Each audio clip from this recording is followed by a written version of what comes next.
دم بدم اٹھتی ہیں کس یاد کی لہریں دل میں، درد رہ رہ کے یہ کروٹ سی بدلتا کیا ہے۔ بسم اللہ الرحمن الرحیم۔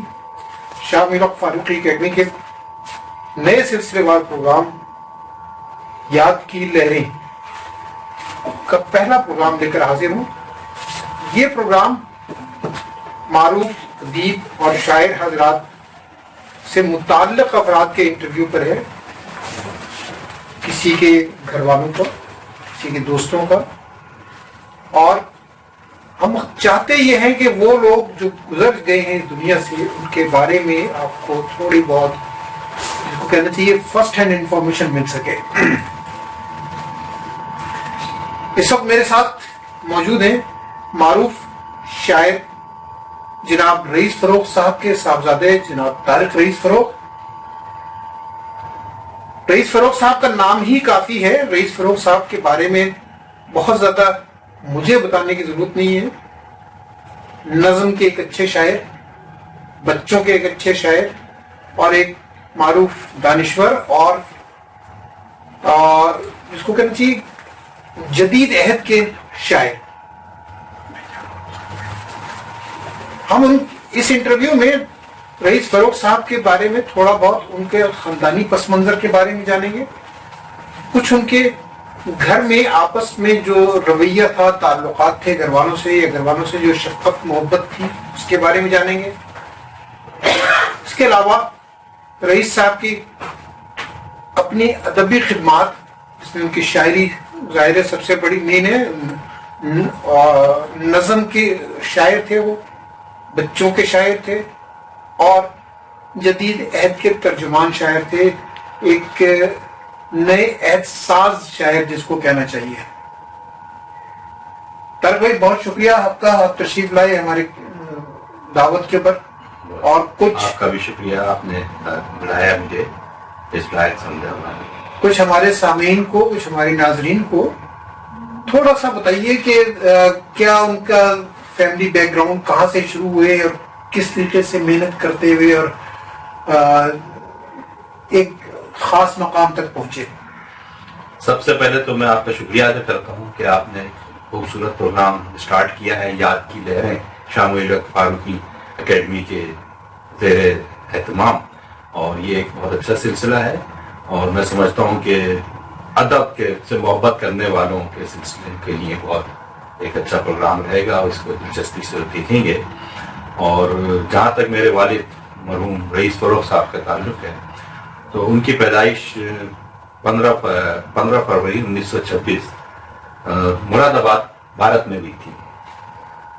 ظاہر ابتدائی تعلیم انہوں نے وہیں حاصل کی، اور اس کے بعد کچھ وہاں پہ ملازمت بھی کی، جو مجھے جہاں تک مجھے یاد ہے یا سنا ہے میں نے، تو وہ راشننگ کے محکمے میں مراد آباد میں جاب کرتے تھے، اور ان کی شاعری شروع ہو چکی تھی، اور کچھ ان کے جو احباب میں یا کچھ سینئر لوگوں میں جو نام میں نے سنا ہے، قمر مراد آبادی اچھا سنا ہے کہ وہ تھے، اور دیگر احباب بھی ہوں گے جو جتنا مجھے تفصیل نہیں پتا، مگر یہ کہ وہ 1950 کے قریب ہمارا خاندان یعنی شادی ہو گئی تھی۔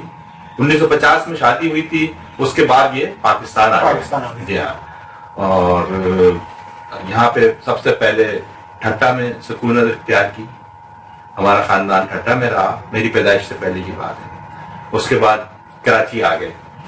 اکثر کئی جگہوں پہ میں اسکول ٹیچر کے بھی جابس کی ہیں، وہ مجھے اتنی تفصیل نہیں پتا، مگر کراچی آ کے جو مین انہوں نے جاب کی وہ کراچی پورٹ ٹرسٹ KPT جسے کہتے ہیں، KPT میں جاب کی، اور منوڑوا پہ بھی یہاں پہ ان کی تعینات رہے، اور ادبی سرگرمیاں جاری تھی ان کی، اور وہاں پہلا جو ادبی رسالہ ہے کراچی پورٹ ٹرسٹ کا صدف کے نام سے، وہ اپنا نے وہاں سے جاری کیا، ادبی کمیٹی بنائی، اور وہ ادب میں اس کے ایڈیٹر بھی تھے، اور اس کے تحت اس صدف رسالے کے تحت کافی مشاعرے وغیرہ نشستیں کرتے تھے، جس میں پورے شہر سے لوگ شرکت کرتے تھے، اور کافی مقبول تھا، لوگ اس کے انتظار میں رہتے تھے رسالے میں چھپنے کے لیے بھی۔